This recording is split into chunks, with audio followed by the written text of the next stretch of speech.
just like, and now I'm going to see every show I possibly can. That just lighted a fire under my butt. So like, if you're on the fence about go seeing a show, go see a show. That's right. Yeah, buy the ticket, take the ride. Yeah. It's time for another episode of Best of the Tour.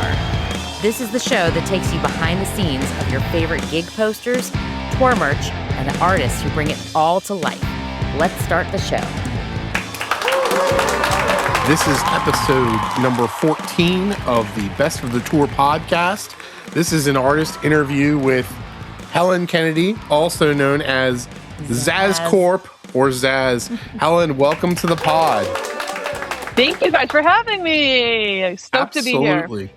Absolutely. Yeah. For those that listen to Erica and I over on Posters in Every Direction, you may have come across an archive episode where Helen was with us on that podcast as well a couple years ago now, which is crazy how time flies. And I know.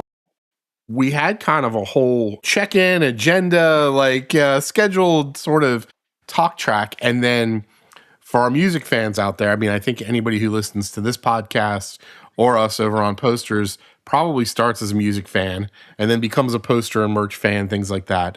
And so I just felt it pretty heavy in the room, and let's just talk about the current events. We're sitting here recording on January 11th, 2026, and last night we all kind of got news. It's all over the internet. It broke that legendary musician, songwriter, singer, founding member of the Grateful Dead, Bobby Weir, passed away. And this is a pretty heavy moment, I would say, for the music community, but I've seen a lot of varying reactions. Obviously, a lot of gratitude, a lot of thanks to Bobby and the Dead for the music and the fun times, sadness that he's gone. But I saw one from Billy Strings that I'm going to just highlight where he said something along the lines of, he can't help think that, like, Bobby's at peace now.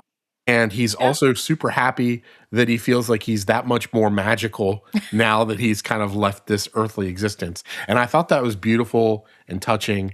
But for somebody that made such an impact to the music community, obviously, but I think the world at large, I saw Brandi Carlile comment that this is a human that left every inch of the earth that he touched a better place. And so with that, and in a time of history where things can be heavy, things can be challenging, things can be dark, music is often a place of light and joy and happiness for a lot of us to go to. And I just wanted to kind of kick it off and say thank you to Bobby Weir, thank you to the Dead, thank you for all you gave us, but also just in the human condition, there can be and there is love and there is gratitude and there is joy and positivity and creativity.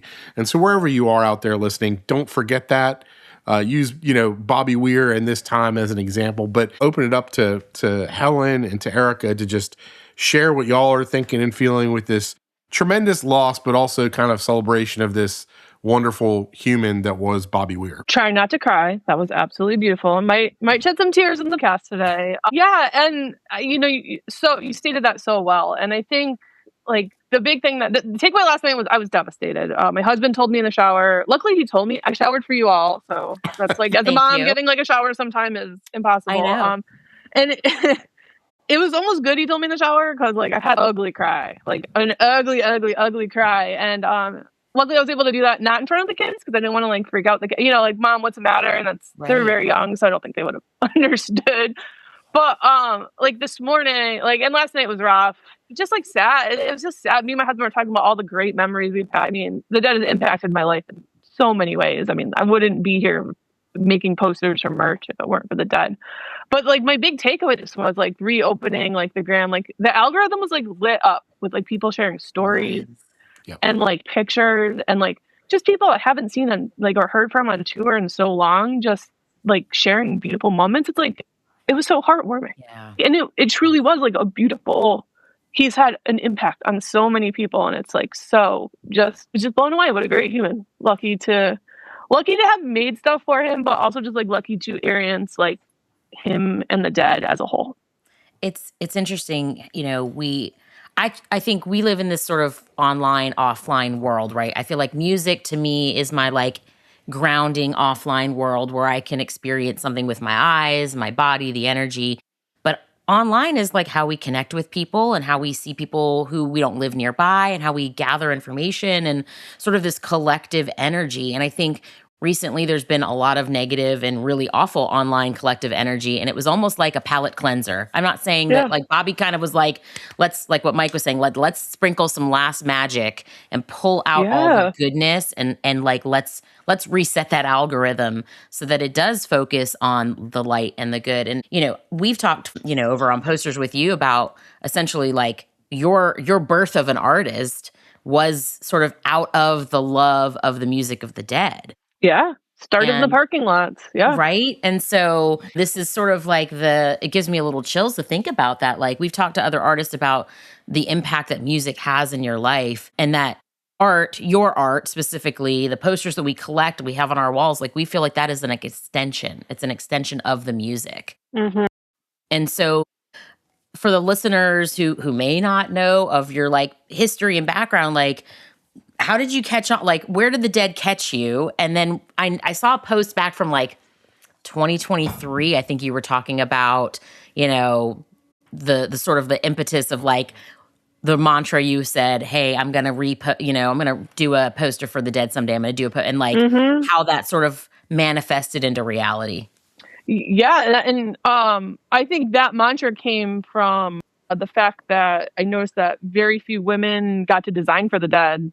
Like a Dead and Company. And I was starting to get mad. I was starting to get mad about it. Like, hey, like there are like women in this world that like want to design. But to go back, my husband is a huge Deadhead. His father-in-law is a huge Deadhead. I've always liked the Dead, but like it's so hard to get into as like an outsider. I didn't have like older brothers or sisters, like kind of my friends. We liked classic rock in high school, but it's really like a Deadhead. And my boyfriend, now husband, we were dating, and he took me to my first Further show at MSG, which is like kind of crazy seeing the Dead in New York, which is a whole different experience because you don't see like Shakedown or that's like a whole different part of it. Especially if you're like deep in the city. It blew me away. It was the most eye-opening experience. I've never felt so comfortable in a place full of strangers. Like that was like, it was wild. And I distinctly remember I knew I was in the right place when I looked over and someone was like, I've never seen a concert before. And it's more popular now, but someone was signing the words to a different person, like saying they're experiencing it. And I was like, this is like the coolest, like what a great community to be a part of. So I told him I was going to cry and I'm getting emotional. So yeah, we started going to shows. Like I was like, that's 2011. I started going to shows, and like I like to make art. I was an art teacher. I was a full-time art teacher. I taught public high school art for 10 years. It's like, side note, if you have any teacher friends, buy them a coffee, buy them lunch. They are heroes. Absolutely. Heroes. The public teachers not get enough gratitude. They are absolute heroes in this world. They do so much. But I just started making like stickers and buttons just to like celebrate being there. And it really brought out like, I was just so used to like making art to like teach, not really ever to like merchandise. And my husband was like really pushing me to like, encouraging me to make like fun designs. They're just fun to hang out and chat and like talk to people, stickers, and eventually moved on to t-shirts. And then like Dead & Co started touring, and I actually made a t-shirt. I made a couple t-shirts, but one got like reposted by John Mayer, and like it kind of like took off from there. It was like the portfolio started moving like more and more seriously. Like I was getting better at like kind of finding my own visual vocabulary. Like I think early on I was kind of like just like studying the masters and like doing that and regurgitating something, not regurgitating, but like, and I really was able to like step into my own style and find for me. And my Instagram got tighter and tighter as like a business, and like art directors started hiring. And then and all of a sudden it was at a crossroads of, do I want to teach full time or do I want to poster art full time? And then COVID hit and that all went away. So I taught for 2 more years. And then that came back up. And here we are. I think I've been like full time. I've been making posters since 2018, like professionally, but full time for about 3 years now. That's incredible. Yeah, 3 or 4. I don't know. Time's going by so fast. It does. It feels like, we went from like almost like 2020 to blink. It's now 2026, which is, I know. I'm still writing the wrong date on my checks, like I'm doing the 5 into the 6. If you're like me and Erica, you love passing out stickers while attending concerts with friends, making new friends. Where do you get these stickers? Look no further than stickerrobot.com. They are renowned for the highest quality sticker printing on the planet, world famous, custom outdoor silkscreen sticker printing, free US shipping, and we have a promo for you. If you visit stickerrobot.com/invisible, you will receive 10% off your next high quality screen printed sticker order. So act fast. Going right now. Right now. Right now. And also, thanks to our friends over at the Rock Poster Society. If you don't know TRPS, they are a nonprofit behind the world's longest-running rock poster collection shows. That includes the Festival of Rock Posters in San Francisco, which is a bucket list thing for Mike and I to go to. They have been championing the art of poster for decades. They support both the artists and those people who collect them and preserve them. If you want to get involved, go over to trps.org if you want to become a member and check out their upcoming events. Check them out. But I think, to find a style that is as unique as yours, and I think that we've talked about this before with, when you create art for bands, there's probably some sort of tropes and kind of stylistic things that the band and the director might want you to add in. But in order to be able to do that, to be able to find your own unique, artistic language, so to speak. And your work is one of those ones where you see it and we know that that's a Helen piece. We know that's a Zazz piece. For each different band are so unique and so different, but it still has that signature of who you are. How do you continue to kind of push to find inspiration in the art pieces that you have for all the different, because you have a really wide catalog of bands that you do work for. I know Dave Matthews Band and Billy Strings and Dead and Goose and it's really something to panic, to be able to see so many pieces of yours in like you said, 3 years is it's a short time to do a lot of really cool art. Thank you.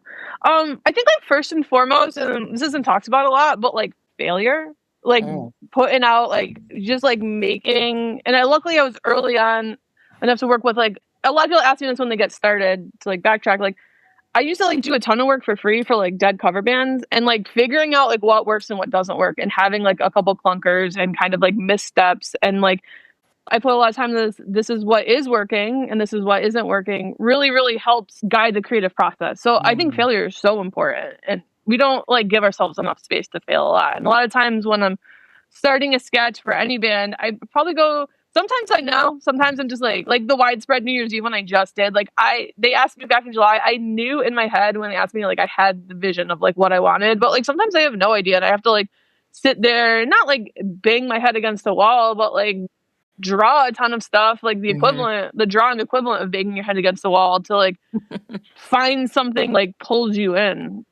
Yeah. And I think a lot of it is, especially in the modern age, while I draw digitally, it's all hand drawn, it's tablet to stylus to tablet. And I try not to do too many fancy technique. I really kind of keep it as close to my own hand drawing as possible. And let some of the mistakes or the jankier lines in there, because I those imperfections that you as an artist see are actually things that people cherish and enjoy and are drawn to. It's so important to remember to keep that in, because we as artists want to put out perfection into the world, but none of us are perfect. We're not gonna nail it every time, and it's important to show those kind of lesser refined things in your art, because not everything is so refined.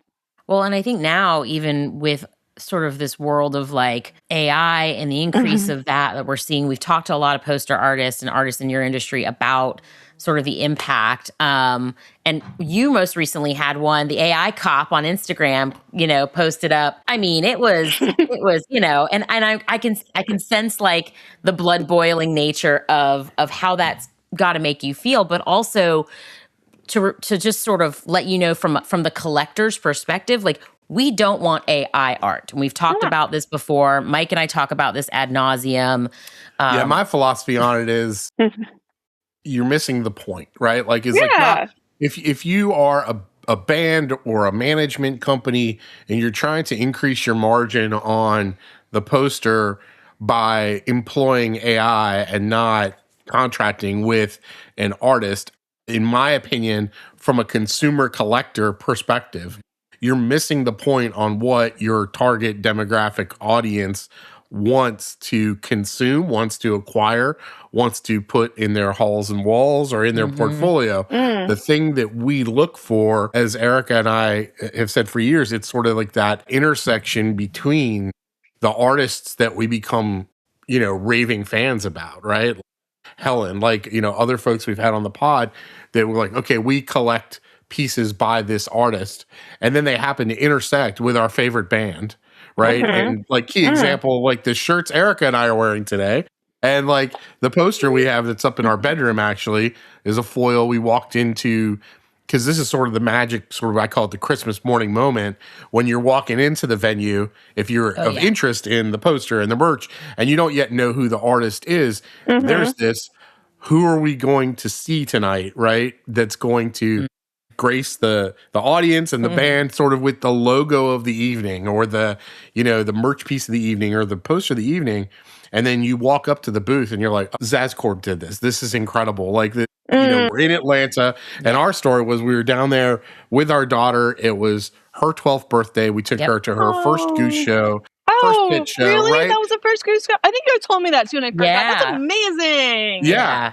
And we roll up and we see the piece by you, and it's just like this culmination, right? This moment of this is awesomeness. And I just bring that up because there's, in my opinion, just no way to create that using artificial intelligence. I mean, you can get a cool image, sure, but it doesn't hit the same way. It doesn't have the same impact. It doesn't have the same meaning. It has no soul. And it lacks soul. It lacks the spark. Yeah, and to speak to that, well, first of all, back to the one that got sent through AI, just erase the band name. Why did you have to put it through a filter to make the exact same thing but weird AI version? Just erase the band name and write your name over it. I miss the old days when people did that. Right. Please don't do that. It's not ethical. But it was I had a moment. I was like, just why did we even have to do that? But back to AI, and I think I'm very anti-AI. I don't think it has a place in the music industry. There's so much to say in it, but I guess from a teacher standpoint, I will say this: being able to create is such a powerful thing, right? It's so satisfactory when you're able to build up an image. And when I was teaching art very early on, I learned you had to give small, simple steps to get the student. I taught high school, so you really got to cook them, or they're going to give you a nightmare for a whole semester. It's not going to be good. So you really had to hold or build up these small successes so that eventually you can get to these complicated, more harder projects. And by then they're kind of hooked and engaged in the creative process. With AI, it's a cheat code because people are lacking. Most people don't have a hobby. We spend too much time on our screens. We need to go outside and touch grass in 20. I keep saying that, but so I don't agree with it, but I see why people use it. It's destroying our planet. I don't personally use it, but the satisfaction of creating something is so beautiful. And you have it's basically a cheat code. You're playing GTA 5 with all the guns, the side of the police off, and easy, and you can do it, but there's no soul in it. And when you play GTA with all the cheat codes, it gets boring after a while. You basically skipped all the hard stuff, and now you get here you are making these weird squiggly things that you might be able to trick some merch managers into. Most are very savvy to it now. Yeah. But you're missing the whole point. I didn't kill my I would never use AI. I didn't kill myself for years working 2 jobs, working weekends, putting myself out into the universe to have a computer do it for me. The fun part is the hard part. It's conceptualizing, it's drawing, it's taking this tiny turd of a drawing, or sketches, napkin sketches that are so ugly. Most artists are comfortable sharing mine. I still haven't built the confidence to show my napkin sketches, and then polishing that up to these glorious, beautiful pieces. And it just takes away the whole it just, you're right, no soul, no creative process. It's something it's Chico. That's a great, it is. I think unfortunately are living in sort of an on-demand, instant gratitude world right now, where, God, yeah. and as a parent, it's really something that I know Mike and I are trying to impart on our kids that like when they go to do something that's really hard and it's immediately like they throw their hands up, they want to be able to be perfect at it the first time they do it. They don't have commercials. I'm sorry. They don't have to watch commercials. They don't have to like wait on cable for like their favorite television show to come up. They just do what they want with no commercials in there. That's right. I had to hear "Where's the Beef" like about 150 million times watching P.I. Joe as a kid, right? Yeah, the Wendy's commercials. Shout out that one. Shout out to that lady. Yeah, we got to like watch something with a commercial. And I was like, "What's that?" I was like, "What do you mean, what's that?" Oh, I know. And now, so watching them, go through, like you were talking about, like failure is such an important lesson to learn in life, whether it's a big one. 5 years old, 4 years old, and you're trying to ride your bike for the first time. Like how many times are you falling off that bike? And I think, we're noticing this, and I posted this the other day. We were out shopping for Christmas gifts for the family, and our kids are really into records right now. Nice. Which is super cool. They both have record players. Like they both have their own record collections. Mike and I have one too. So like now we've got 3 record players in our home, which is cool. Oh my God. Well, yeah, but we were out and I was like, we're looking for records for the kiddos, and we see your Grateful Dead at Walmart, like big box store, right? Which is super cool. Great. And I think that tactile desire for analog, I am hoping that that's like the spark that like pulls that generation back into like, can I create something with my hands, using my mind, not using, a computer program on my phone that'll take 20 seconds to do and that sucks up, the oxygen and the water in our communities. Let's just boil the planet alive to generate. For what, For what, yeah. The other piece of that we, and I heard you mention this earlier, like the merch managers and the people who are, doing the like outreach and the search for artwork are getting savvy to AI. Like savvy. I would say like 90% of the time, if I see something online, I'm like, is that real? Is that AI? I think that's AI. The AI slop, like as they say. To speak to that, because I think like a lot of I've seen like on posters like people call out some like really famous artists for like using AI. I remember like Rich Kelly did or was it Rich Kelly? I can't remember. It was someone drew a tab poster and they drew Trey and his hand looked a little weird.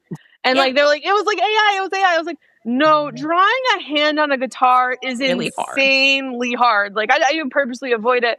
But like to speak to like is it AI allegation, the best way to know if it's AI or not from a poster artist perspective, like if you want to know if like your poster art is AI, look at the artist. Like, do they all of a sudden just have an Instagram portfolio that's 0 days old or like 3 months old and they have all these masterpieces on it? Or do they have like a portfolio of work that kind of shows like what that they do and like, is this in the realm of it? I think that's like a really, like, I just see so many call outs that are unnecessary sometimes. If the artists have portfolios, look at them. And it's really easy to see if they like, and they usually, I think most artists are where I stand, like, why would we do that? I don't understand. And there is a really strong community within your industry. I know we've talked before. We've talked about your friendship with Jim Mazza and how, Jim was an inspiration for you to kind of guide you through the industry as a whole.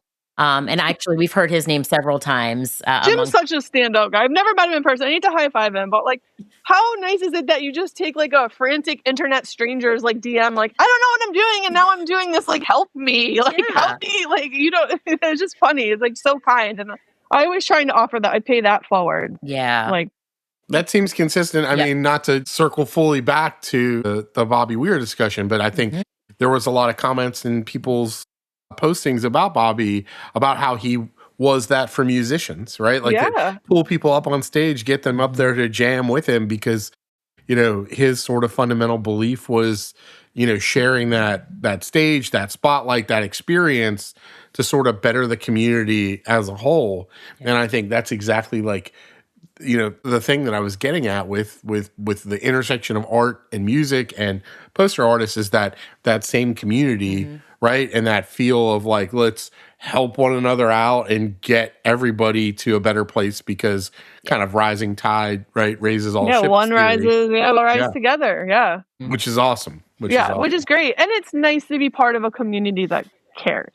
Like, it really is like, a beautiful community. And most times when I'm going to a show and someone recognizes me, or like even just like online, the nice comments about posters, like it is just such a great community to be a part of it.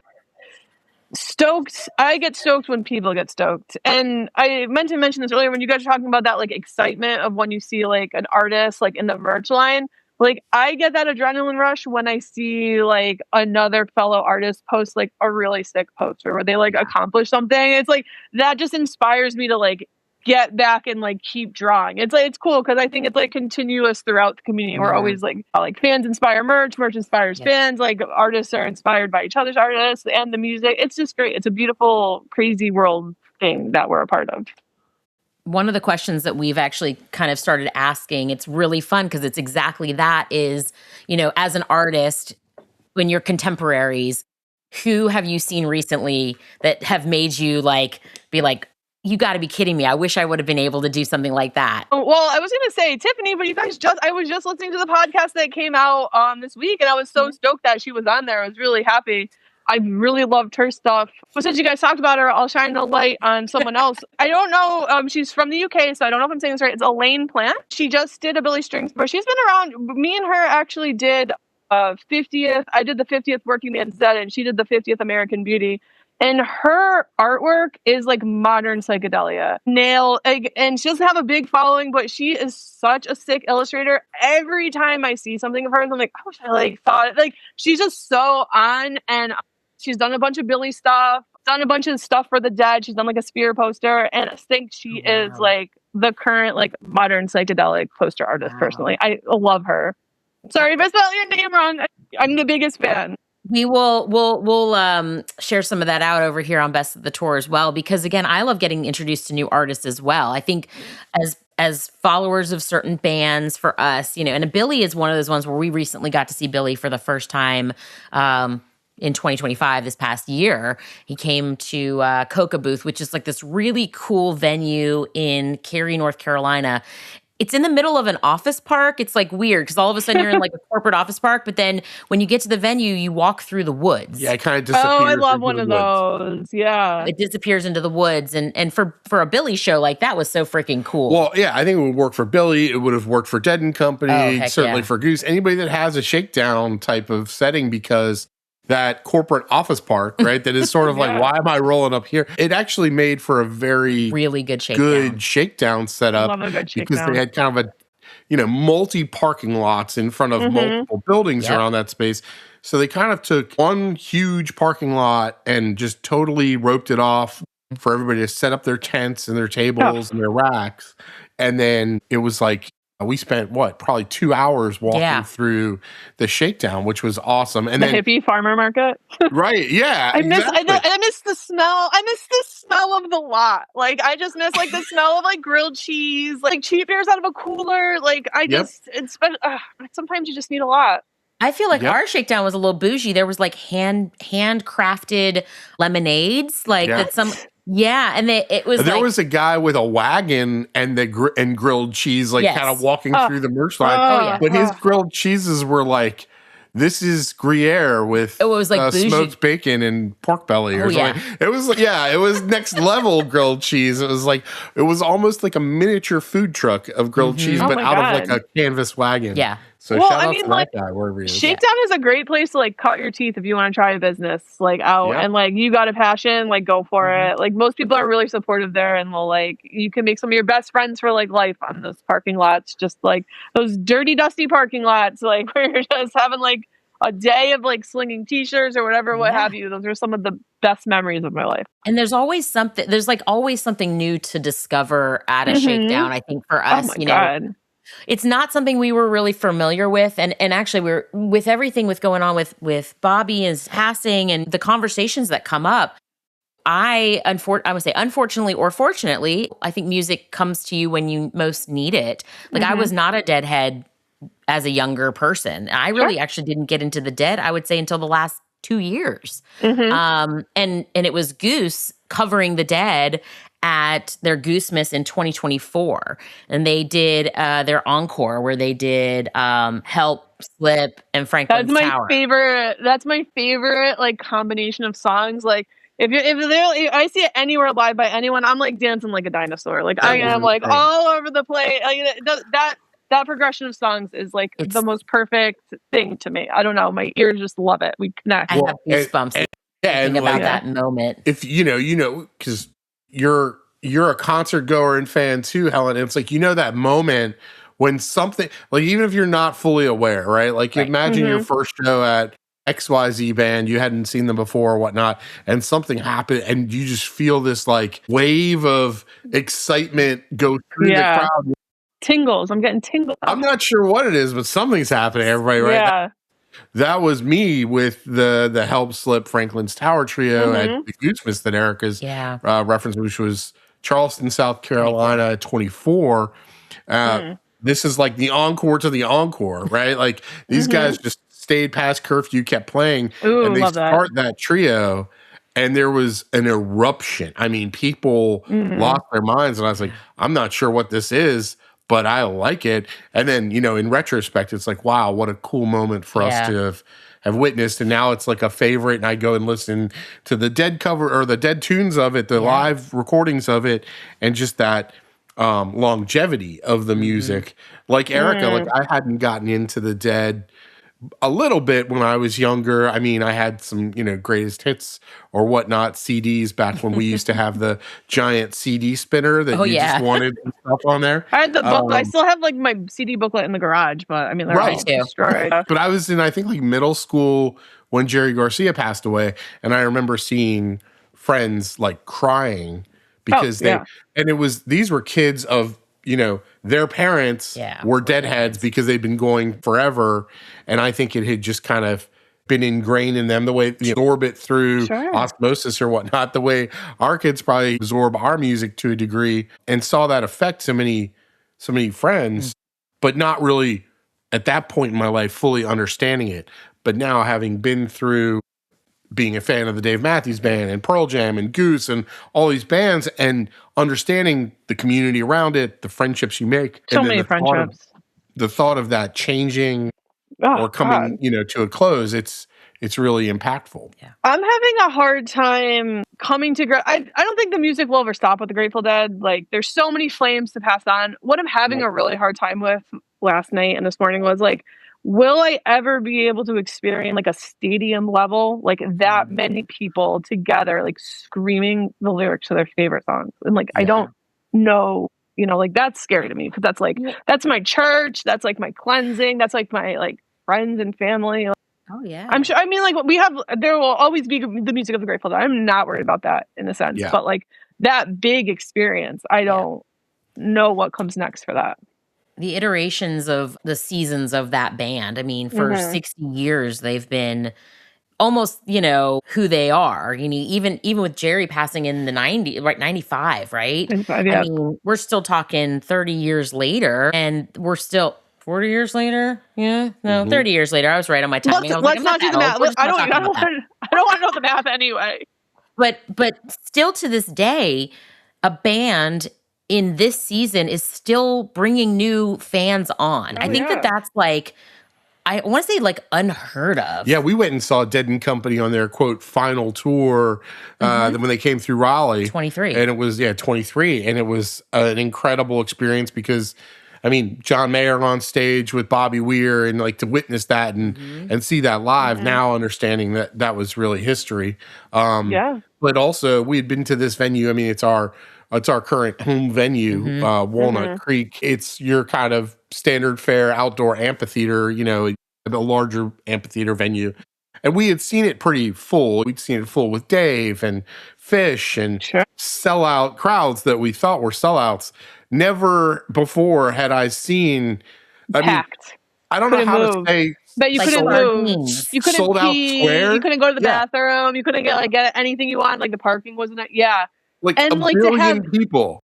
Every person like singing the lyrics to it's like lightning. It's like, so the most magical is just some of the most magical experiences. I've experienced true magic seeing the Dead live. Yeah. The for us, like, the people watching was peak, as the kids would say. Peak people watching. Although now my kids will be like, "You can't say that, Mom." What did I say? I said something the other day. 6-7. 6-7 oh, is over. About it's over now. Yeah. It's we over. took that over. Yeah. Thank God. Just make it embarrassing and then they won't do it. I bet you're like, oh God, I'm so glad I'm not in the classroom right now with that. Yeah. Oh, a couple of my friends will teach and I hear it. And I'm like, oh. Yeah. No, sometimes I miss like talking to, I miss like teaching kids. I love teaching kids art. I do miss that. I don't miss the rest of it.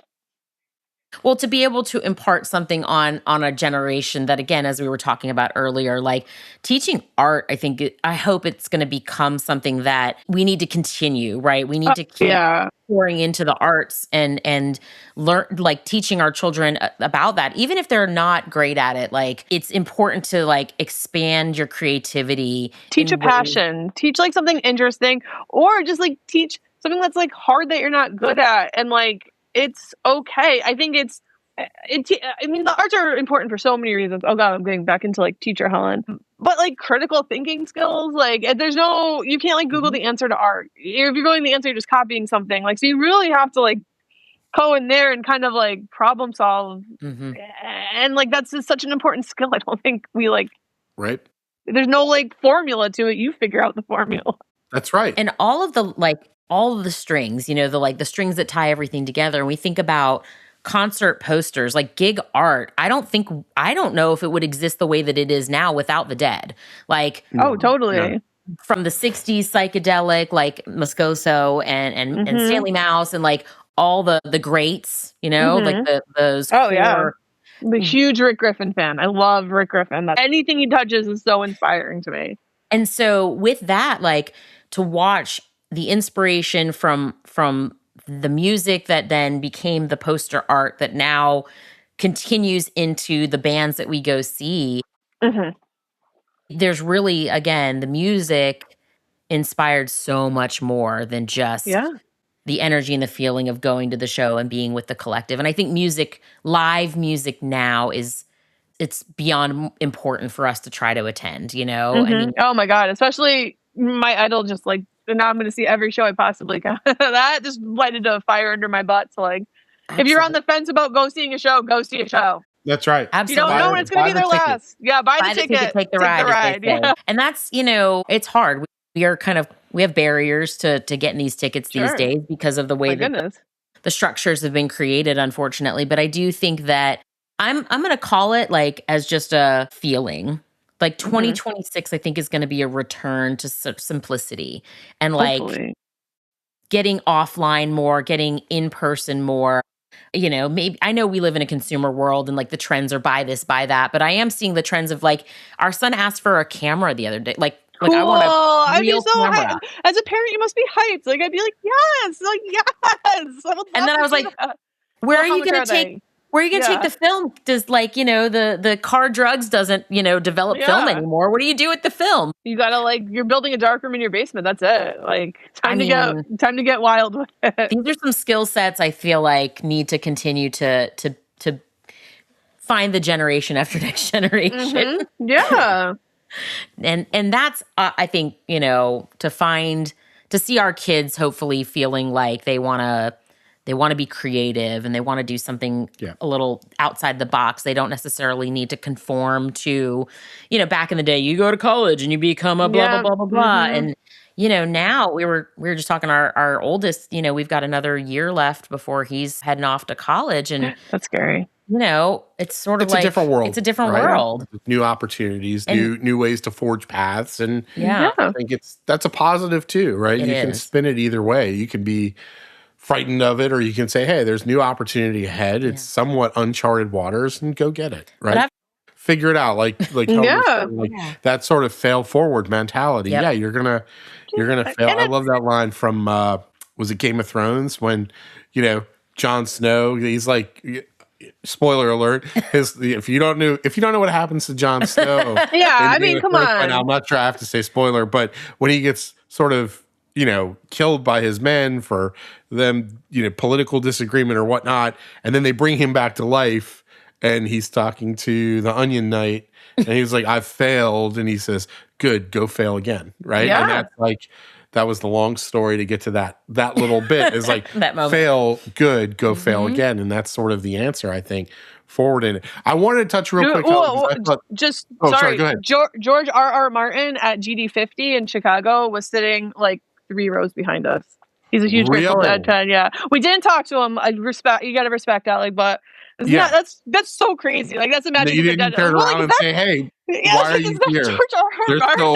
There's some Why aren't you working on Winds of Winter? What are you doing? Yeah. Well, apparently he told. Now we're gonna go on a deep tangent. I'm a huge like sci-fi book nerd, and apparently he told the whole ending to It's like a pen name, but it's two sci-fi writers that wrote The Expanse. They write under James Zazz Corp, but it's like two sci-fi writers, and he told like the whole ending to them, kind of like a pass the flame maybe. And they're like, their book is like, it's like each book is 30 hours long, and there's like 9, so it's like a sci-fi huge world so they're really good at like writing these like large worlds. So hopefully, if he doesn't finish it, they've like anyway. Sorry, just maybe that's the plan. Maybe he's like, I just can't. These guys are better. I don't know. Maybe.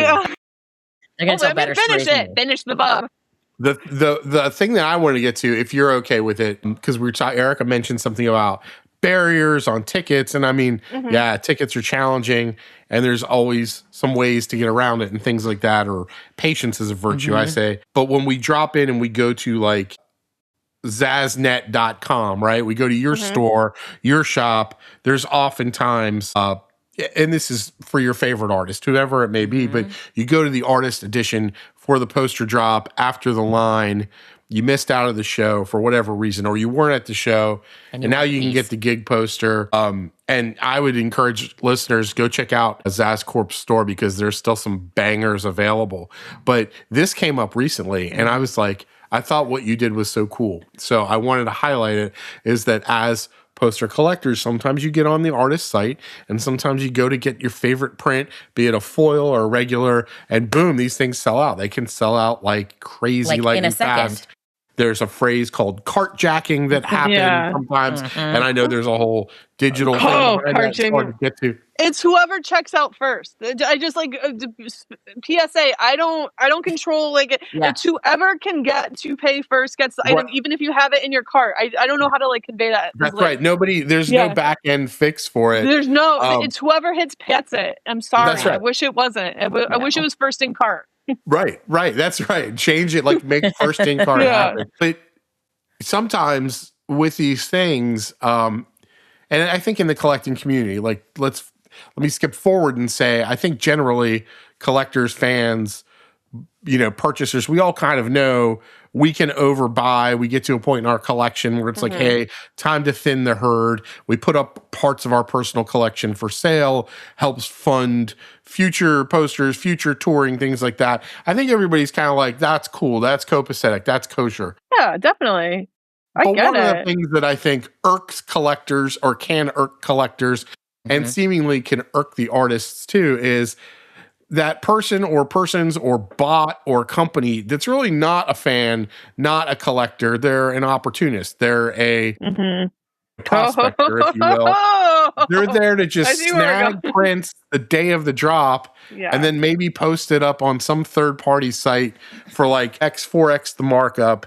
What we would call, I think in the collector community, scalping, right? Or, the true flipping, right? Flipping compared to resale later is different. But the moment you buy it, maybe you have it in hand, maybe you haven't even gotten it in hand yet, and you're already listing it.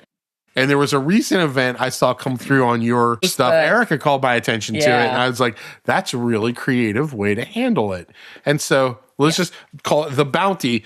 If you have any so first, before we desire to talk about this, I'd love to hear your perspective. I like, as an artist, you own, it's your right to sell. Like, I don't want to police that, because I understand like you have to thin a collection, and sometimes we come on troubled times and you have to sell. I 1,000% understand that.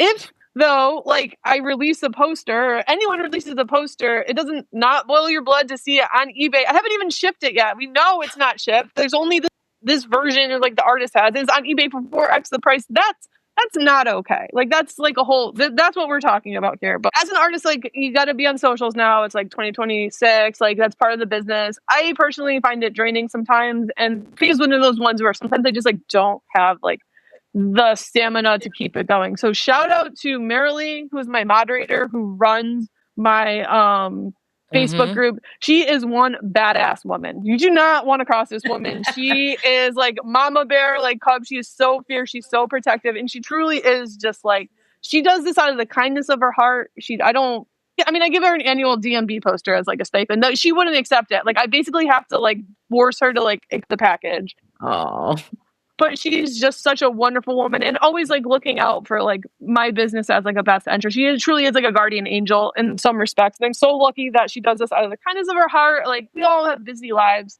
yeah. But Marilee is the one that like finds these and is just like, yo, like this is not cool. Like, and so yeah, sometimes we do. Well, first of all, sometimes in the group we do a group drop. So I usually try and like in our Facebook group, it's Zazz Corp Poster Lounge. We try to make it sound like seedy little like awesome. tiki bar. Yeah. That's right. I mean, I don't post a lot. I used to post more, but I usually try and like give like up to where we're at. But we always try and do a group drop. I didn't with kids. I have a younger child. I just had a daughter this year or last year now, and I have a toddler, so it's a little harder for me right now with my time. Sometimes I can only do one big drop, but we usually, especially on ones where we know it's gonna be really popular, do a group drop where we keep a small amount. It's like maybe like 10 to 20% of the drop. And we try and do it in the Facebook group.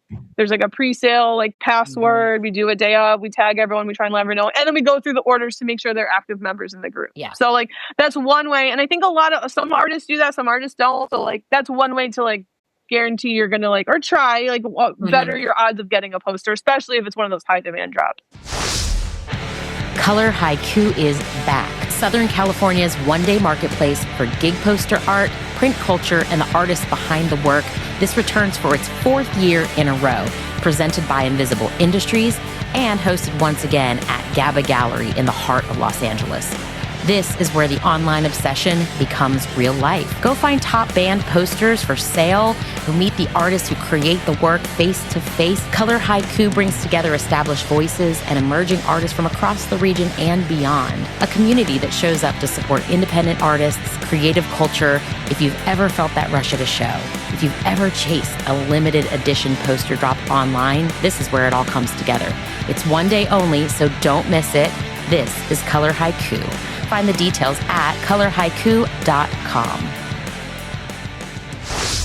If you're looking for a new poster, look no further than shop.invisibleindustries.com. You can find their print collections, including art prints, limited edition prints, remarks, original works, and much, much more. So go on over to shop.invisibleindustries.com to go check out what they've got in store. But yeah, Marilee saw these like widespread posters. They were up on eBay, and she put out a quote unquote bounty, and like a lot of people like kind of gave us some like tips, and like I don't want to like spoil how we figured it out, but actually pulled a couple off their orders haven't been canceled yet, but will be canceled. They haven't been canceled yet because I just figured it out, and I need to like sit down. I barely have time to do anything right now. I thought that was the most unique. I mean, we've seen a lot of other artists scour and do similar kind of like recon work, but like that was the most unique. Like, let's crowdsource, let's get the detectives. You know, those people, you have those friends who are tell me their name, I will find everything about them. Yes. In like Marilee's that friend. Marilee. She's a good friend to have. But I thought that was so unique because at the end of the day, like, we've talked about this. You're either, if you're physically in the poster line and then the person in front of you buys the last one, you're like, no. I would, you know, that's that heartbreaking moment. Same kind of thing. Give me the display. I'll take anything. Show me the box. Yeah. Give me the scratch and dent ones. I will take those as well.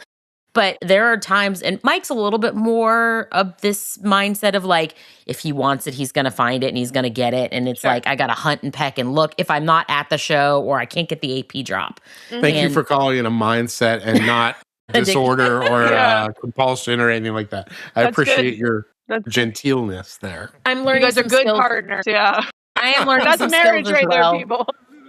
I know. I'm learning some skills as well because, you know, sometimes it's hard to buy gifts for one another. So oftentimes we have to get a little tricky and sneaky about getting things that the other has been hunting for. But when it comes to like paper and the posters that we want to put on our walls, I mean, if we can't get it at the show, for us, the next best thing is to go and support the artist directly. Yeah. And that's, I mean, really a lot of what the foundation of Best of the Tour kind of came from, which is providing a platform for the artists to have, for us to have conversations with the artists, to highlight events and drops and things that you have coming out so that the fans and the people who collect your work can hear you and put a face with a name and feel a little bit more connected, but also to be able to highlight and say, okay, we're going to have something that's coming up and we want you to go and directly support the artist, whether it's an AP drop, an art event, an event like, for example, the Atlanta Rock Poster Society event's coming up at the end of February. There's going to be a lot of incredible artists there. I'm so jealous. I can't go this year, but everyone jokes it's free. And it's a great, anything Rock Poster Society is a great event. I'm going next year. I can't travel this year, unfortunately. Yeah. But. Well, with the little ones, Mike and I, it's been a bucket list for us. We're actually going to be at the Atlanta Rock Poster Show, and we'll have a table there for Best of the Tour. I would have loved to like hang out and see you. I feel like maybe I will backpedal, but probably not. Well, I know there's like two wolves inside of me. There's like the businesswoman, and then there's the mom, and they like clash. It's so hard. They clash all the time. I know, right? We play that game all the time now between, wanting to go and do things, for the podcast and then also personal travels and things of that nature. So this was very exciting for us, to be able to. It's closer to you guys, right? It is, yeah, but it's not far for us. We would love to be able to go to the big trips show out in San Francisco someday. Still on the bucket list, I think I have to with Bobby. I feel like it's not that I'm putting it off. It's just like a lot to travel out. It's an expense to travel, especially now. And then on top of travel, like finding people to watch my children. Luckily, I have like a great support system. But I don't know. Maybe this is the year that I have to just do it. And they're so kind and welcoming like that. If you as a listener and you're on the fence if you should go or not, it's the nicest group of people. And all the artists are stoked to talk to you. You don't have to buy anything from them.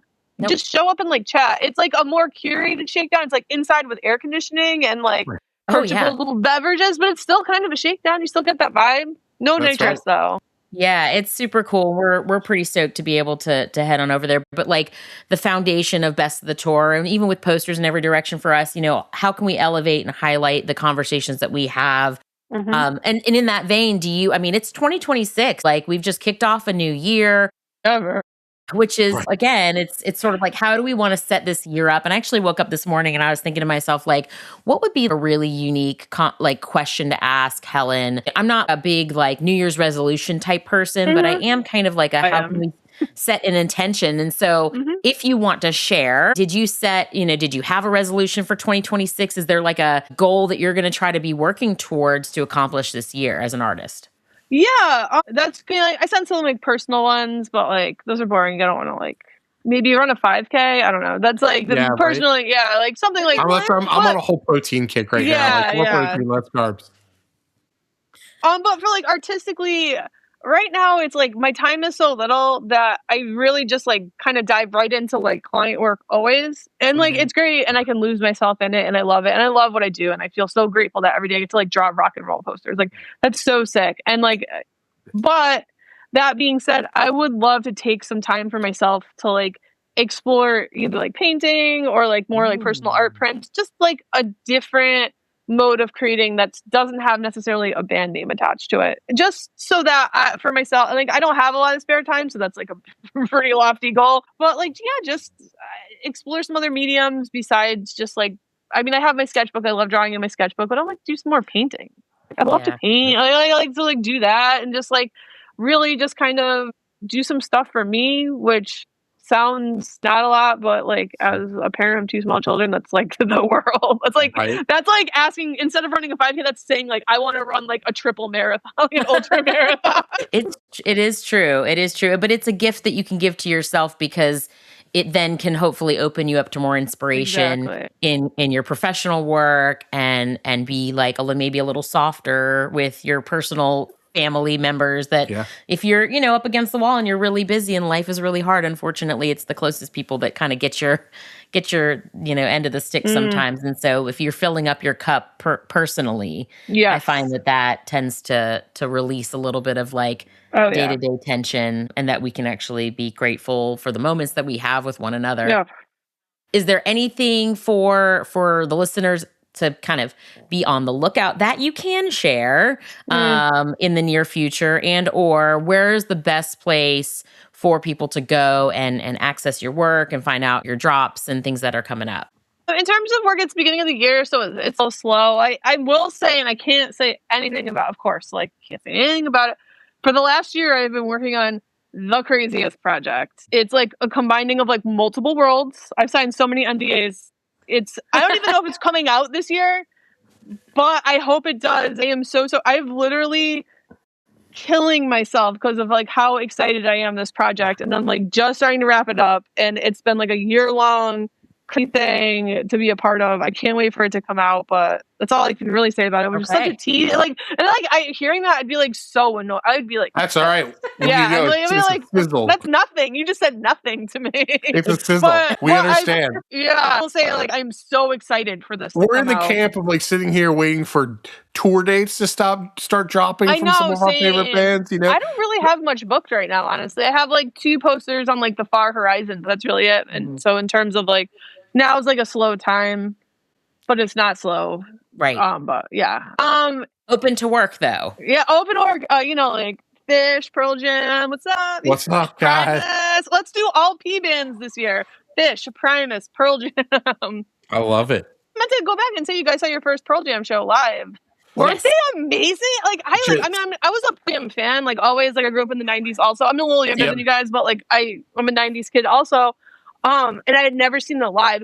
Whoa. Yeah. Whoa. Like, yeah. Whoa. I was like, oh, this is like, I'm kicking myself for not seeing them sooner. Like, well, I tried. I was in 11th grade, and my physics teacher, whose name shall not be spoken, because she would not let me and my buddy Adam miss a quiz and drive to Washington, D.C. to see Pearl Jam at like a free, right? And so we missed that boat when I was a kid.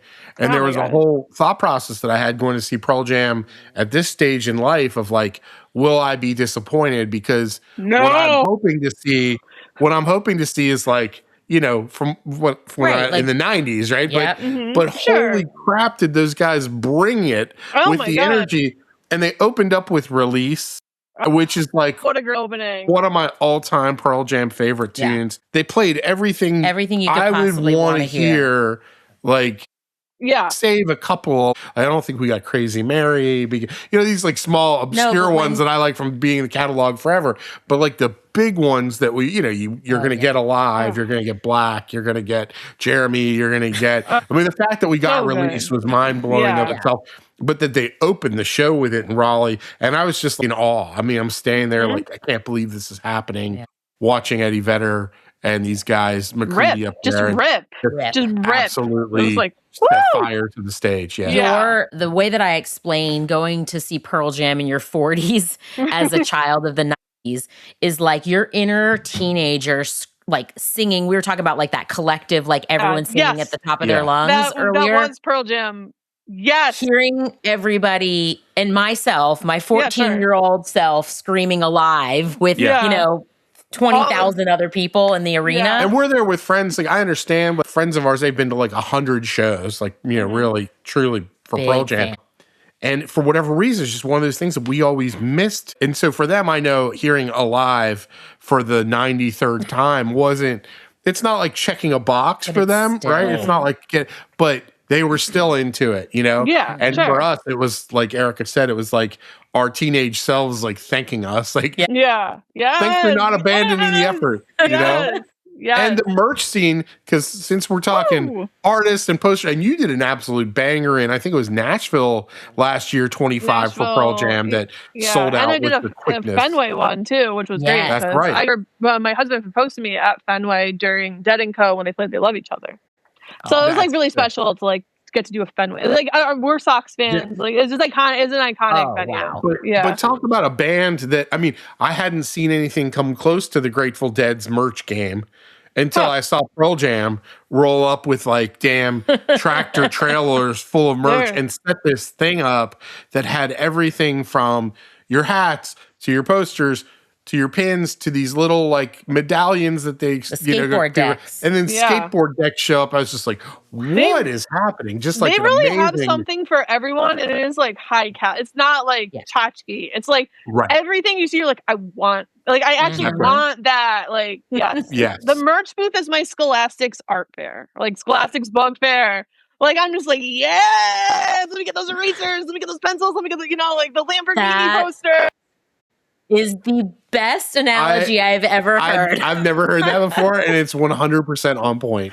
Yeah. Because I remember being the kid at the Scholastic Book Fair, like, I want that. And these are things that you never read. The little newspapery, like kind of like catalog brochure they gave you. The rainforest poster. Circle it. You take it home to your parents. You'd be like, I want this. I want this. I want this. Yeah. Except now you're an adult and there's no one to tell you no. And you just hand over that credit card. And then you're Mike. You're walking away with 2 skate decks and you don't even skateboard. And here we are. Here we are. All right. Well, I made that decision. I'm going to live with that. That's right.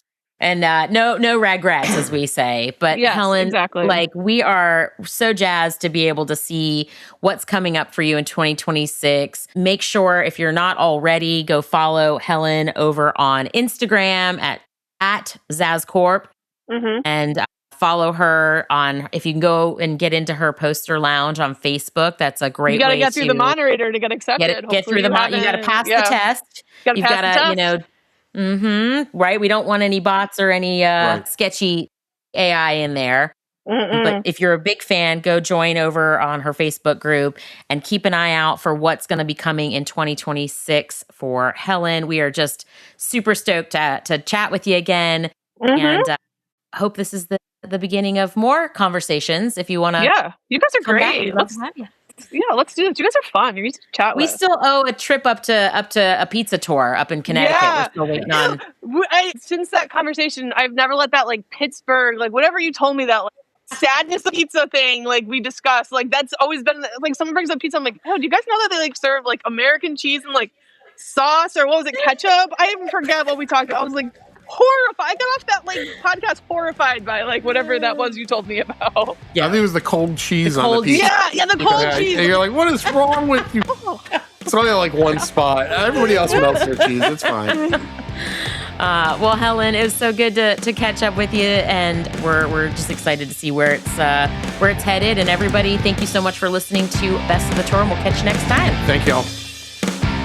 Best of the Tour is presented by Invisible Industries. Find us at www.bestofthettour.com and on all major streaming platforms, including Spotify and Apple Music. You can also catch Erica and Mike on their other podcast, Posters in Every Direction, streaming wherever you stream your podcasts from. A big thanks for listening, and we will talk to you next time.